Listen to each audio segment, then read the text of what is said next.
ನಮ್ಮ ಅನೇಕ ಪ್ರೇಕ್ಷಕರು ಪ್ರತಿ ದಿವಸವೂ ನಮ್ಮ ಈ ಸಂಧಿಗಳ ಪದ್ಯಗಳನ್ನು ಕೇಳ್ತಾ ನೋಡ್ತಾ ಅಲ್ಲಿ ತಮ್ಮ ಮನಸ್ಸಿಗೆ ಬಂದಂಥ ಹರಿಯ ವಿಚಾರಗಳನ್ನು ಸಂದೇಶಗಳ ರೂಪದಲ್ಲಿ ಕಮೆಂಟ್ಗಳ ರೂಪದಲ್ಲಿ ನಮಗೆ ಕಳಿಸಿಕೊಟ್ಟಿದ್ದಾರೆ.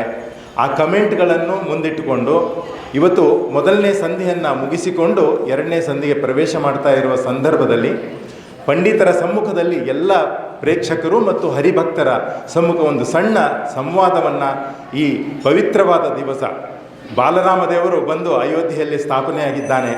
ಆ ಸಂದರ್ಭದಲ್ಲಿ ಇವತ್ತು ರಾಮನವಮಿಯಾಗಿ ಶ್ರೀರಾಮದೇವರ ಪಟ್ಟಾಭಿಷೇಕ ಮತ್ತೊಮ್ಮೆ ಆಗಿದೆ. ರಾಮನ ಪ್ರತೀಕವಾದಂತಹ ಹರಿಯ ಪ್ರತೀಕವಾದಂತಹ ರಾಮನ ಈ ಹರಿ ಕಥಾಮೃತ ಸಾರವನ್ನು ನಮ್ಮ ದಾಸಶ್ರೇಷ್ಠರಾದಂತಹ ಜಗನ್ನಾಥದಾಸರು ಕೊಟ್ಟಂತಹ ಹರಿಚಿಂತನೆಯ ವಿಚಾರಗಳನ್ನು ಪಂಡಿತರು ಎಳೆಯಾಗಿ ನಮಗೆ ಬಿಡಿಸಿ ಹೇಳ್ತಾ ಇದ್ದಾರೆ. ಹಾಗಾಗಿ ನಾವು ಇನ್ನಷ್ಟು ಹರಿಯ ಸ್ನೇಹಕ್ಕೆ ಹತ್ತಿರ ಆಗ್ತಾ ಇದ್ದೇವೆ. ಇದು ನಮ್ಮ ಪುಣ್ಯವೇ ಎಂದು ನಾನು ಭಾವಿಸಿದ್ದೇನೆ. ಹಾಗಾಗಿ ಆ ಕಮೆಂಟ್ಗಳನ್ನು ತಮ್ಮ ಮುಂದೆ ಒಂದು 2 ನಿಮಿಷದಲ್ಲಿ ಪ್ರಸ್ತುತಪಡಿಸಿ ಸಂವಾದ ಮಾಡುವುದಕ್ಕೆ ಆಚಾರ್ಯರನ್ನು ತಮ್ಮ ಮುಂದೆ ಬಿಡ್ತಾ ಇದ್ದಾರೆ ವಿಶ್ವಪ್ಲಸ್ ಟಿ ವಿಯವರು. ಹಾಗಾಗಿ ತಾವೆಲ್ಲರೂ ವಿಶ್ವಪ್ಲಸ್ ಟಿ ವಿಗೆ ಇಷ್ಟೊಂದು ಪ್ರೋತ್ಸಾಹ ಕೊಡ್ತಾ ಇದ್ದೀರಿ. ಈ ನಿಮ್ಮ ಪ್ರೋತ್ಸಾಹ ನಮ್ಮ ಚಾನಲ್ಗೆ ಸಬ್ಸ್ಕ್ರೈಬ್ ಮಾಡಿಕೊಂಡು ಇನ್ನಷ್ಟು ಭಗವಂತನ ಬಲವಾಗಿ ನೀವೆಲ್ಲರೂ ನಮಗೆ ಬರಬೇಕು ಅಂತ ಪ್ರಾರ್ಥನೆ ಮಾಡಿಕೊಂಡು ಆ ಸಂವಾದದ ವಿಚಾರಕ್ಕೆ ನಾನು ಈಗ ಪ್ರವೇಶ ಮಾಡ್ತಾ ಇದ್ದೇನೆ. ಪಂಡಿತರೇ ನಮಸ್ಕಾರ. ವಿಶ್ವಪ್ಲಸ್ ಟಿ ವಿ ತಮ್ಮ ವಾಣಿಯ ಪ್ರಸಾರ ಮಾಡುತ್ತಿರುವ ಶ್ರೀ ಹರಿಕಥಾಮೃತ ಸಾರದ ಚಿಂತನೆಗಳ ಸಂಚಿಕೆಗಳನ್ನು ಬಿಟ್ಟು ಬಿಡದೆ ನಿರಂತರವಾಗಿ ಅನೇಕ ಹರಿಭಕ್ತರು ವೀಕ್ಷಿಸ್ತಾ ಇದ್ದಾರೆ. ತಮ್ಮ ಮನಸ್ಸಿನ ಆಳದಲ್ಲಿ ಹರಿಯನ್ನು ಸ್ಥಾಪನೆ ಮಾಡಿಕೊಂಡು ಪ್ರತಿನಿತ್ಯವೂ ನಮಗೆ ತಮ್ಮ ಭಾವನೆಗಳನ್ನು ಸಂದೇಶಗಳ ಮುಖಾಂತರ ಹೇಳ್ತಾ ಇದ್ದಾರೆ. ಈ ಹಲವರಲ್ಲಿ ನಾನು ಕೃತಜ್ಞತೆಗಳನ್ನು ಅರ್ಪಿಸಬೇಕಾಗಿರುವಂತಹ ಹೆಸರುಗಳು ಇಲ್ಲಿ ಪ್ರಮುಖವಾಗಿ ಇದ್ದಾವೆ. ಸುಬ್ಬರಾಮು ಅನ್ನುವಂಥವರು, ಸುಧಾ ಗಿರಿರಾಜ್ ಅನ್ನುವಂಥವರು, ಅನುರಾಧ ಛಬ್ಬಿಯವರು, ಪರಿಮಳ ಪ್ರಸಾದ್ ಅವರು, ಅನ್ನಪೂರ್ಣ, ವಿದ್ಯಾಗುಡಿ, ಪೂಜಾ ದೇಶಪಾಂಡೆ, ಶೀಲಾ ಭೀಷ್ಮಾಚಾರ್ಯ ಜಿ, ನಿರ್ಮಲಾ ಮೋಹನ್, ಆನಂದ ಕುಲಕರ್ಣಿ, ವೀಣಾ ಕುಲಕರ್ಣಿ, ಗೋಪಾಲಕೃಷ್ಣ ಹೇಮಾದ್ರಿ, ಪ್ರಾಣೇಶ್ ಅವರು, ಭೀಮಾಚಾರ್ಯರು, ಚಂದ್ರಲಾಂಬಾ ಅವರು, ಅಂಜನಾ ಕುಲಕರ್ಣಿಯವರು, ಈ ಎಲ್ಲ ಹರಿಭಕ್ತರು ಶ್ರದ್ಧೆಯಿಂದ ಶ್ರೀ ಹರಿಕಥಾಮೃತ ಸಾರದ ಚಿಂತನಾ ಸರಣಿಯನ್ನು ನಿರಂತರವಾಗಿ ವೀಕ್ಷಣೆ ಮಾಡ್ತಾ ಇದ್ದಾರೆ. ಅಷ್ಟೇ ಅಲ್ಲ, ಅನೇಕ ಸಾವಿರಾರು ಜನ ನೋಡ್ತಾ ಇದ್ದಾರೆ. ಒಂದು ತಿಂಗಳಲ್ಲಿ ನಾವು 50,000 ವೀಕ್ಷಕರನ್ನು ಪಡೆದುಕೊಂಡಿದ್ದೇವೆ. ಇದಕ್ಕೆ ಕಾರಣ ಜಗನ್ನಾಥದಾಸರು, ಹರಿಕಥಾಮೃತ ಸಾರ ಮತ್ತು ಪಂಡಿತರ ಈ ವಾಗ್ಝರಿ. ಇದೆಲ್ಲವಕ್ಕೂ ನೀವು ಪ್ರೋತ್ಸಾಹ ಕೊಡ್ತಾ ಇದ್ದೀರಿ. ಈ ಪ್ರೋತ್ಸಾಹ ನಿರಂತರವಾಗಿ ಬೆಳಿಬೇಕು. 50,000 ಇದ್ದದ್ದು 5 ಲಕ್ಷಕ್ಕೆ ನಾವು ಮುಟ್ಟೋದಕ್ಕೆ ತಾವೆಲ್ಲರೂ ಪ್ರೇಕ್ಷಕರು ಸಹಕರಿಸಬೇಕು ಎಂದು ಕೇಳ್ಕೊಳ್ತೇನೆ. ಪ್ರೋತ್ಸಾಹ ಅದೇ ರೀತಿ ಮುಖ್ಯವಾಗಿ ಇಲ್ಲಿ ಕೇಳುವಂತಹ ಪ್ರಶ್ನೆಗಳಲ್ಲಿ ಚಿಂತನೆಯ ಅವಧಿ ವಿಸ್ತಾರ ಮಾಡಬೇಕು. ಈಗ 15 ನಿಮಿಷ ಯಾವುದಕ್ಕೂ ಸಾಕಾಗ್ತಾ ಇಲ್ಲ ಅಂತ ಕೇಳಿದ್ದಾರೆ. ಅದು ಪಂಡಿತರೇ ತೀರ್ಮಾನ ಮಾಡಬೇಕು. ಜೊತೆಗೆ ಸಮಯವನ್ನು ನಾವು ಒಂದು ಪರಿಮಿತಿಯಲ್ಲಿ ಇಟ್ಟಾಗ ಅದರ ಮೇಲಿನ ಅಪೇಕ್ಷೆ, ಅದರ ಮೇಲೆ ಭಾವವನ್ನು ತಿಳಿದುಕೊಳ್ಳುವಂತಹ ಮನಸ್ಸು ಹೆಚ್ಚು ಹತ್ತಿರವಾಗ್ತದೆ. ಹೆಚ್ಚು ಸಮಯವಾಗದಾಗ ನಾವು ಅದನ್ನು ಕೇಳ್ತಾ ಬೇರೆ ಕೆಲಸಗಳಲ್ಲಿ ತಲ್ಲೀನರಾಗಿರ್ತೀವಿ. ಹಾಗಾಗಿ ಅದನ್ನು 15 ನಿಮಿಷಕ್ಕೆ ಸೀಮಿತಪಡಿಸಿದ್ದೇವೆ. ಮುಂದಿನ ದಿನಗಳಲ್ಲಿ ಪಂಡಿತರ ಅನುಮತಿ, ಪ್ರೇಕ್ಷಕರ ಅಪೇಕ್ಷೆಗೆ ಸ್ಪಂದನೀಯವಾದರೆ ನಾವು ಅದನ್ನು ವಿಸ್ತಾರ ಮಾಡುವ ಒಂದು ವಿಚಾರವನ್ನು ಇಟ್ಟುಕೊಂಡಿದ್ದೇವೆ. ಭಾರತೀಯರು ಪ್ರಬುದ್ಧ ನಾಗರಿಕರಾಗಬೇಕಾದ್ರೆ ದೇವರ ಕರುಣೆ ಇರಬೇಕು. ಅದರಿಂದ ದೇಶದ ಅಭಿವೃದ್ಧಿ ಸಾಧ್ಯ ಅಂತಾರೆ ಒಬ್ಬ ಹರಿಭಕ್ತರು. ಇದಕ್ಕೆಲ್ಲ ಹರಿಚಿಂತನೆ, ಹರಿಯ ಅನುಷ್ಠಾನವೇ ಗತಿಶಕ್ತಿ ಅಂತ ಜ್ಞಾನ ಬಿತ್ತರಿಸುವ ಕೆಲಸ ಇಲ್ಲಿ ಶ್ರೀ ಹರಿಕಥಾಮೃತ ಸಾರದ ಚಿಂತನೆಯಲ್ಲಿ ಆಗ್ತಾ ಇದೆ. ವಿಶ್ವಪ್ಲಸ್ ಟಿ ವಿಯವರು ಪಂಡಿತರ ಮುಖಾಂತರ ಶ್ರೀ ರಘುಪ್ರೇಮಾಚಾರ್ಯರ ಧ್ವನಿ ಝರಿಯಲ್ಲಿ ಹರಿಯನ್ನು ನಿರಂತರವಾಗಿ ನಮಗೆ ಹತ್ತಿರಕ್ಕೆ ಕೊಡ್ತಾ ಇದ್ದಾರೆ ಅನ್ನುವಂಥದ್ದು ಸುಬ್ಬರಾಮು ಅವರು ಕೇಳಿಕೊಂಡಿದ್ದಾರೆ. ಶೀಲಾ ಅನ್ನುವರು ಅಭಿಪ್ರಾಯದಲ್ಲಿ ಹೇಳ್ತಾರೆ, ಹರಿಕಥಾಮೃತ ಸಾರ ಅನ್ನುವಂಥದ್ದು ಸಾಮಾನ್ಯರಿಗೆ ಕಬ್ಬಿಣದ ಕಡಲೆ, ಪಾಮರರಿಗೆ ಅನ್ನುವಂಥದ್ದಿದೆ.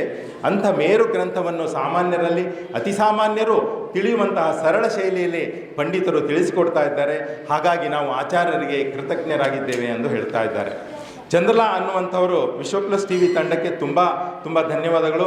ಹರಿಭಕ್ತರು ದಿನ ಹರಿಕಥಾಮೃತ ಸಾರ ಶ್ರವಣ ಮಾಡಲು ನೀವು ಹಚ್ಚಿದ್ದೀರಿ. ನೀವು ಈ ಹರಿಕಥಾಮೃತ ಸಾರವನ್ನು ಕೇಳುವುದಕ್ಕೆ ಹಚ್ಚಿದ್ದು ಪಂಡಿತರ ಆ ವಾಗ್ಝರಿಯಲ್ಲಿ. ಹಾಗಾಗಿ ಪಂಡಿತರಿಗೆ ನಾವು ಶ್ರೀ ಸಾಷ್ಟಾಂಗ ನಮಸ್ಕಾರವನ್ನು ತಿಳಿಸ್ತೇವೆ ಅಂತ ಹೇಳಿದ್ದಾರೆ. 2 ಹರಿಭಕ್ತರು ಕೇಳಿದ್ದಾರೆ. ಅಂಜನಾ ಕುಲಕರ್ಣಿ ಅನ್ನುವಂಥವರು, ಭೀಮಾಚಾರ್ ಗಡಚಿನ್ನಿ ಅಂಥವರು, ತಾವು ದಿವ್ಯ ದರ್ಶನದಲ್ಲಿ ಪ್ರಸಾರ ಮಾಡ್ತಾ ಇರುವಂತಹ ಹರಿಕಥಾಮೃತ ಸಾರವ ಚಿಂತನೆಯನ್ನು ಹಿಂದಿ ಭಾಷೆಗೆ ಯಾಕೆ ತರ್ಜುಮೆ ಮಾಡಬಾರದು ಅಂತ ಕೇಳಿದ್ದಾರೆ. ಪಂಡಿತರೇ ಅದಕ್ಕೆ ಮಾರ್ಗವನ್ನು ತೋರಿಸಬೇಕು, ನಾವು ಅದಕ್ಕೂ ಸಿದ್ಧರಾಗಿದ್ದೇವೆ.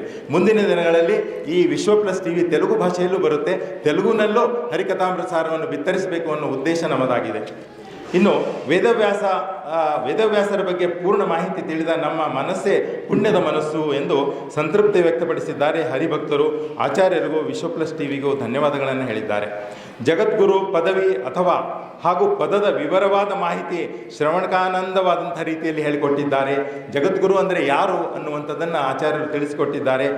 ಅಲ್ಲದೆ ಭಾಗವತ, ಉಪನಿಷತ್ತು, ಮಹಾಭಾರತ ಹಾಗೂ ಭಗವದ್ಗೀತೆಗಳ ದೃಷ್ಟಾಂತಗಳನ್ನು ಹಿಡಿದುಕೊಂಡು ಹರಿಕಥಾಮೃತ ಸಾರ ಪದ್ಯಗಳ ಭಾವಕ್ಕೆ ತಾಳಿ ಹಾಕಿ ತಿಳಿಸುವ ಶ್ರೀಮದ್ ಆಚಾರ್ಯರು, ಹರಿವಂಶ ಹೇಳಿಕೊಡುವಂಥ ಅತ್ಯಂತ ಸಮರ್ಥ ಪಂಡಿತರು, ನಾವೆಲ್ಲರೂ ಪುನೀತರು ಎಂದು ಹೇಳ್ತಾರೆ. ಇವರ ಇದೇ ಹೊತ್ತಿನಲ್ಲಿ ಯಾವ PhD ಮಾಡಿದಂಥವರು ಕೂಡ ಇಷ್ಟು ಉತ್ತಮವಾಗಿ ಹರಿಯನ್ನು ಅಥವಾ ಭಗವಂತನನ್ನು ತಿಳಿಸಿಕೊಡುವಂಥ ಸರಳ ಭಾಷೆಯ ಪಂಡಿತರು ಇಲ್ಲ ಎಂದು ನಾವು ಭಾವಿಸ್ತೇವೆ ಅಂತ ಹೇಳಿ ಒಬ್ಬರು ಪ್ರಾಣೇಶ್ ಅನ್ನುವರು ಹೇಳ್ತಾ ಇದ್ದಾರೆ. ಅದೇ ರೀತಿ ಪ್ರೇಕ್ಷಕರಲ್ಲಿ 2 ಪ್ರಧಾನವಾದ ಪ್ರಶ್ನೆಗಳು ಆಚಾರ್ಯರಿಗಿದೆ. ಆಚಾರ್ಯರೇ, ಪರಿಮಳ ಪ್ರಸಾದ್ ಅನ್ನುವರು ಕೇಳ್ತಾರೆ, ಹರೇ ಶ್ರೀನಿವಾಸ ಆಚಾರ್ಯರೇ, ಬ್ರಹ್ಮಕಲ್ಪ ಅಂದರೆ ಬ್ರಹ್ಮದೇವರ 100 ವರ್ಷ ಅಂತವೋ ಅಂತ ಕೇಳ್ತಾರೆ. ಇದಕ್ಕೆ ತಾವೇ ಉತ್ತರವನ್ನು ಕೊಡಬೇಕು. ಇನ್ನೊಂದು ವಿದ್ಯಾಗುಡಿ ಅನ್ನುವಂಥವರು ಕೇಳ್ತಾರೆ, ನನಗೆ ಶ್ರೀಧ ವಿಠ್ಠಲರ ಸಾರದ ಬಗ್ಗೆ ತಿಳಿಯಬೇಕು ಅನ್ನೋ ಆಸಕ್ತಿ ಇದೆ ಅಂತ ಕೇಳಿದ್ದಾರೆ. ಇದನ್ನು ಶ್ರೀಮದ್ ಆಚಾರ್ಯರೇ ತಿಳಿಸಿಕೊಡಬೇಕು ಅಂತ ಕೇಳಿಕೊಳ್ತೇನೆ. ಇದುವರೆಗೆ ಶ್ಯಾಮಸುಂದರ ಅವರು ತಮ್ಮ ವಿಶ್ವ ಪ್ಲಸ್ ಟಿವಿ ಬಗ್ಗೆ ಹಾಗೂ ಅಲ್ಲಿ ಪ್ರಸಾರವಾಗುತ್ತಿರುವ ಹರಿಕಥಾಮೃತ ಸಾರದ ಪ್ರಸಾರಣದ ಬಗ್ಗೆ,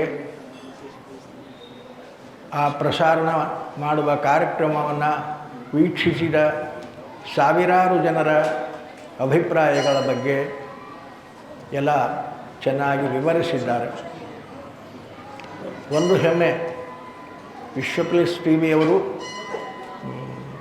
ಇಷ್ಟು ಬೇಗ ಇಷ್ಟು ಜನ ಇದನ್ನು ಸಬ್ಸ್ಕ್ರೈಬ್ ಮಾಡಿ ಕೇಳ್ತಾರೆ ಎನ್ನುವ ಭಾವನೆ ಅವರಿಗೂ ಆಶ್ಚರ್ಯ ಉಂಟು ಮಾಡಿದೆ. ಅವರೇ ಹೇಳಿದಂತೆ ಸುಮಾರು ಈ ಹರಿಕಥಾಮೃತ ಸಾರದ ಚಿಂತನೆಯನ್ನು 50,000 ಜನ ಈ ತಿಂಗಳಲ್ಲಿ ಅದನ್ನು ಶ್ರವಣ ಮಾಡಿದ್ದಾರೆ ಅಂದರೆ ಇದಕ್ಕಿಂತ ದೊಡ್ಡ ಪುಣ್ಯ ಇನ್ನೊಂದಿಲ್ಲ. ಅದನ್ನು ಶ್ರವಣ ಮಾಡಿ ಧನ್ಯತಾ ಭಾವನೆಯಲ್ಲಿ ಎಲ್ಲರೂ ಒಳ್ಳೆಯ ಅಭಿಪ್ರಾಯವನ್ನು ತಿಳಿಸಿದ್ದಾರೆ. ಅವರ ಅಭಿಪ್ರಾಯದಂತೆ 30 ಎಪಿಸೈಡ್ಗಳು ಇವಾಗ ಬಂದಿವೆ. 1 ತಿಂಗಳಾಯಿತು. ತಿಂಗಳಲ್ಲಿ 50,000 ಜನ ಶ್ರವಣ ಮಾಡಿದ್ದಾರೆ. ಅವರ ಅಪೇಕ್ಷೆ ಇದು 5 ಲಕ್ಷ ಆಗಬೇಕು ಅಂತ ಆಗಲಿ.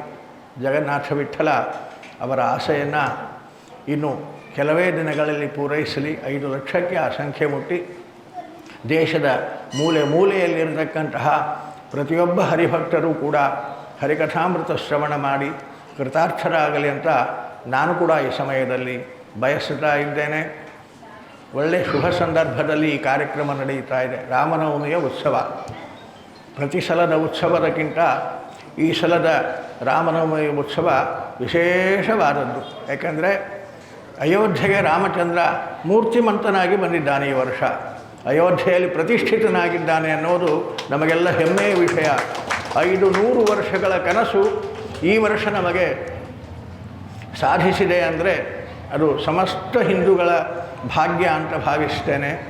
ಇದರ ಜೊತೆಯಲ್ಲಿ ಇನ್ನೊಂದು ಹೆಮ್ಮೆಯ ವಿಷಯ, ಅಲ್ಲಿ ಅಯೋಧ್ಯೆಯಲ್ಲಿ ರಾಮ ಬಂದು ನಿಂತಿದ್ದಾನೆ, ಅವನ ಪ್ರತಿಷ್ಠೆ ಆಗಿದೆ ಅನ್ನುವುದರ ಜೊತೆಯಲ್ಲಿ ಆ ಪ್ರತಿಷ್ಠೆಯ ಕಾರ್ಯದಲ್ಲಿ ನಮಗೆಲ್ಲರಿಗೂ ಪೂಜ್ಯರಾದ ಪೇಜಾವರ ಶ್ರೀಪಾದಂಗಳವರು ವಿಶ್ವಪ್ರಸನ್ನ ತೀರ್ಥರು ಆ ಪ್ರತಿಷ್ಠೆ ನಡೆಸಿ 48 ದಿನಗಳ ಕಾಲ ಅಲ್ಲಿಂದು ಮಂಡಲ ಪೂಜೆಯನ್ನು ಮಾಡಿ ಆ ಉತ್ಸವಗಳನ್ನೆಲ್ಲ ನಡೆಸಿಕೊಟ್ಟ ನಮ್ಮ ಪೂಜ್ಯರು ಅನ್ನುವ ಒಂದು ಗೌರವ ಅದು ಅಪಾರವಾಗಿ ಹೊರಹೊಮ್ಮುತ್ತಾ ಇದೆ. ಇದೆಲ್ಲ ಹೆಮ್ಮೆ ಪಡುವ ವಿಷಯ. ಇಂತಹ ಸಂದರ್ಭದಲ್ಲಿ ಈ ಒಂದು ರಾಮನವಮಿ ಉತ್ಸವ ವಿಶೇಷವಾಗಿ ನಡೆಯಲ್ಪಟ್ಟಿದೆ. ಇಂತಹ ಸಂದರ್ಭದಲ್ಲಿ ಏನೇ ವಿಶ್ವ ಪ್ಲಸ್ ಟಿವಿಯವರ ಈ ಸಂವಾದ ಕಾರ್ಯಕ್ರಮವು ಆಯೋಜಿಸಲ್ಪಟ್ಟಿದೆ.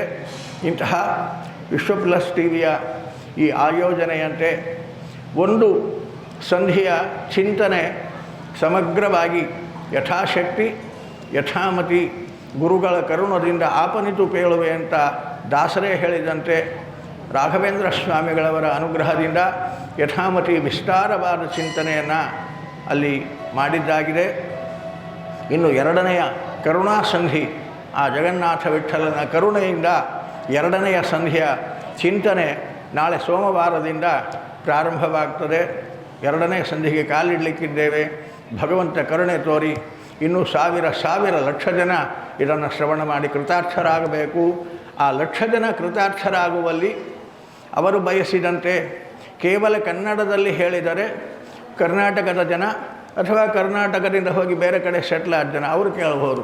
ಆದ್ದರಿಂದ ಈ ಹರಿಕಥಾಮೃತ ಸಾರದ ಪ್ರವಚನದ ಹಿಂದಿ ಅನುವಾದ, ತೆಲುಗು ಅನುವಾದ ಅದನ್ನು ಕೂಡ ಮಾಡಿ ಪ್ರಸಾರ ಮಾಡುವ ಪ್ರಯತ್ನದಲ್ಲಿ ಅವರಿದ್ದಾರೆ.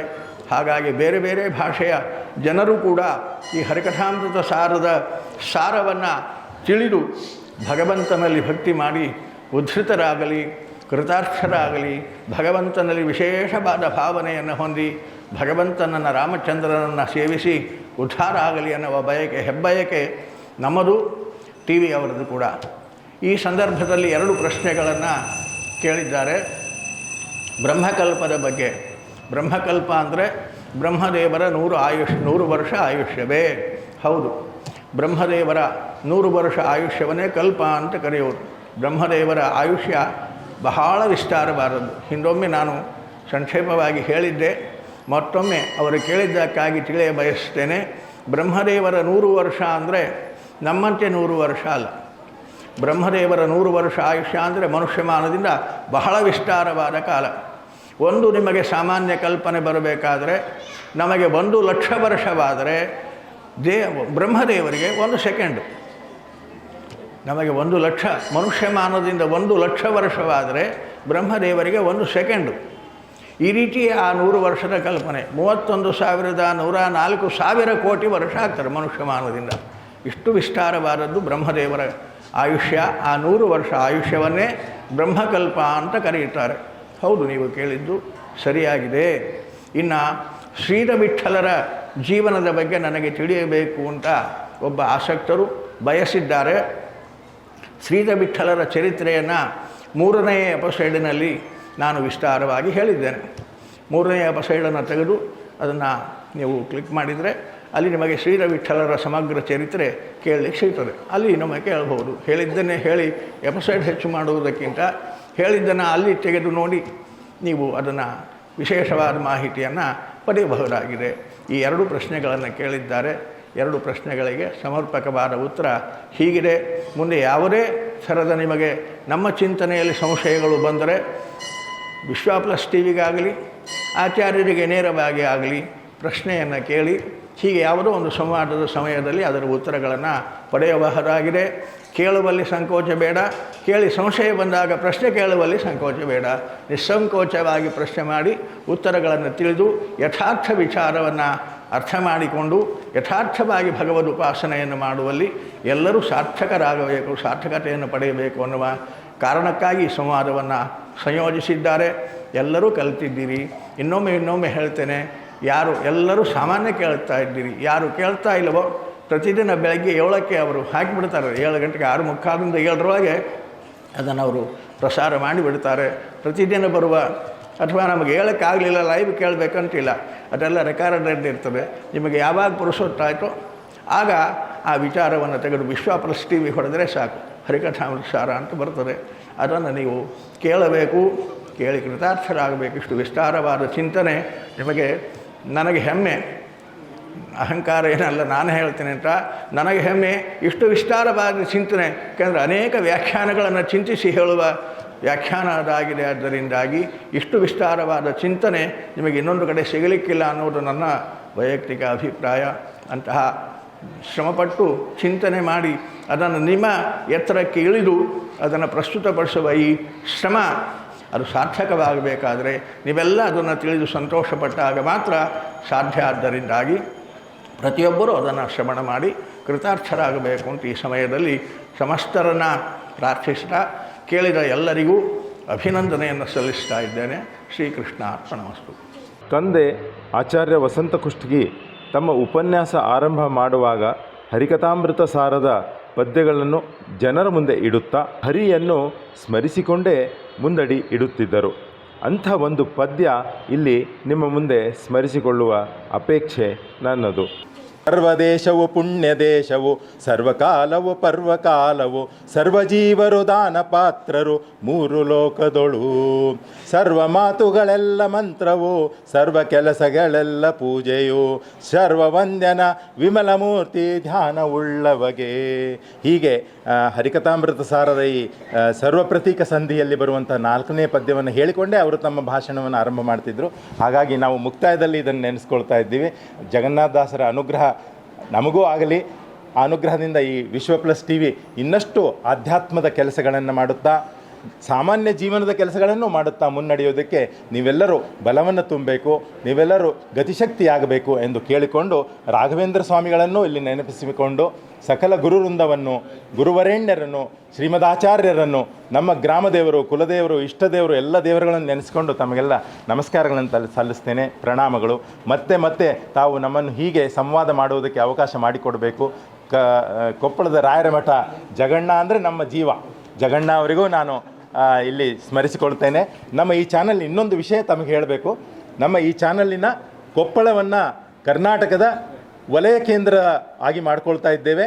ಇಲ್ಲಿ ನಾಳೆ ಬೆಳಗ್ಗೆ ಶ್ರೀಮದ್ ಆಚಾರ್ಯರ ಅಮೃತ ಹಸ್ತದಿಂದಲೇ ಇಲ್ಲಿ ನಮ್ಮ ವಲಯ ಕಚೇರಿ ಆರಂಭ ಆಗ್ತಾ ಇದೆ. ತಾವೆಲ್ಲರೂ ಬಂದು ಅನುಗ್ರಹ ಮಾಡಬೇಕು, ಆಶೀರ್ವಾದ ಮಾಡಬೇಕು, ವಿಶ್ವ ಪ್ಲಸ್ ಟಿ ವಿಯನ್ನು ಇನ್ನಷ್ಟು ಕಟ್ಟಿ ಬೆಳೆಸೋದಕ್ಕೆ ಶಕ್ತಿ ಕೊಡಬೇಕು ಅಂತ ಹೇಳ್ಕೊಂಡು, ಈ ತಂಡದಲ್ಲಿ ನಮಗೆ ಶಕ್ತಿ ಆಗ್ತಾ ಇರುವಂಥದ್ದು ಮಹೇಶ್ ಅನ್ನುವಂತಹ ಹುಡುಗ, ದರ್ಶನ್ ಅನ್ನುವಂಥ ಹುಡುಗ, ಇನ್ನೊಬ್ಬ ಇಲ್ಲಿ ಗಿಣಿಗೇರಿಯ ಹುಡುಗ ಇದ್ದಾನೆ, ಆತ ಕೂಡ ನಮಗೆ ಸಹಕಾರವಾಗಿದ್ದಾನೆ. ಅವರೆಲ್ಲರಿಗೂ ನೀವು ಆಶೀರ್ವಾದ ಮಾಡಿ ನಾವು ಹೆಚ್ಚು ಶಕ್ತಿಯುತವಾಗಿ ನಿಮ್ಮ ಮುಂದೆ ಬರುವುದಕ್ಕೆ ಅವಕಾಶ ಮಾಡಿಕೊಡಿ.